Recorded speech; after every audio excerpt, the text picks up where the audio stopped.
My husband cheated on me and tried to leave me with nothing. Heartbroken, I was about to jump into the river when the baby in my belly suddenly spoke. Mom, don't do it. I've been reborn. In my past life, my scumbag father kicked us out for his mistress and then won an $11 million lottery. I was even more desperate and about to let go when the voice spoke again. I know the winning lottery numbers. We can take them. Please don't die. More importantly, my scumbag father's hidden money is in the bedroom ceiling. Take it first, then divorce him. My legs stopped shaking and I finally calmed down. When I got home, I borrowed a ladder and started tearing open the ceiling. Since I had run back in tears, the housekeeper didn't dare stop me. I locked the bedroom door, set up the ladder, and took off my shoes. I glanced at my slightly rounded belly. Son, are you sure it's here? Your dad will be back soon. If we tear down the wrong spot, we'll lose our chance. A childish yet cocky voice came from my belly. Mom, trust me. In my past life, that scumbag dad hid his gold bars here. Third panel from the left. Push hard. I took a deep breath and climbed the ladder. My hands were shaking, not from fear, but from excitement. Scott froze all my cards to force me into a divorce. He called it letting me calm down, but in truth, he was cutting off my money to make me submit. He wanted me to leave with nothing. Dream on. I shoved the patterned ceiling panel open. Dust fell and blurred my vision, but I didn't wipe my eyes. I had already touched the heavy black cloth bag.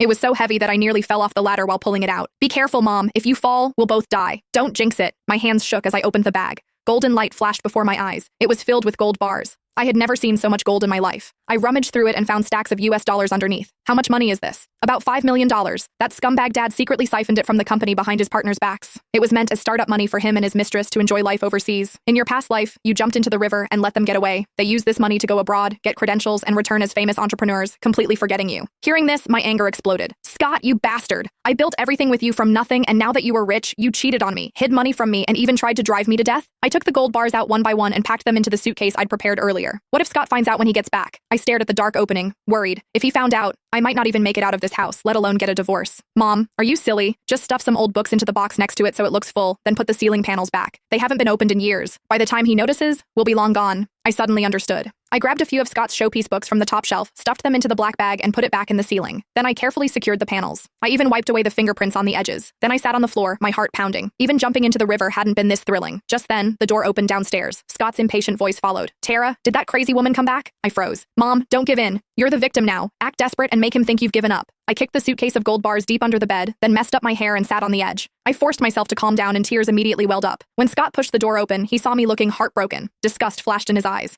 Still not dead? I thought you had some backbone. He loosened his tie, clearly impatient. Since you're not dead, sign the papers. He tossed a divorce agreement at me. If you leave with nothing, I'll pay for the abortion. After all, no one wants a woman with a child when remarrying. Abort it? Even animals weren't that cruel. How could he say that? Hatred surged in my heart, but I knew now wasn't the time to explode. I slowly lifted my head, my eyes hollow. Following my son's advice, I put on the act of a woman completely broken by grief. Scott, after 7 years of marriage, are you really going to be this cruel? My voice was hoarse and trembling. Scott scoffed and lit a cigarette, ignoring my pregnancy. Yvette, we're adults. Don't make this ugly. Barbara is pregnant with a son. I have to give them proper status.